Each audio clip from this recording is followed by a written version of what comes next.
நம்ம இன்றைக்கி மீன் கரைசல் ரெடி பண்ண போகிறோங்க.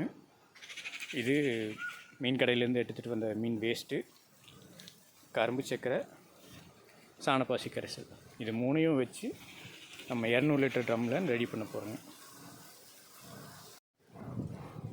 ஃபர்ஸ்ட்டு வந்து பார்த்திங்கன்னா ஒரு 7-8 கிலோ கரும்பு சக்கரை போட்டாச்சுங்க. அப்புறம் இது 14 லிட்டர் பக்கெட்டு, இதில் ஒரு 4 பக்கெட்டு சாணப்பாசி கரைசல் ஊற்றியாச்சுங்க. மீன் கரைசல் போட்டு வச்சாச்சுங்க. 200 லிட்டர் ட்ரம்மில்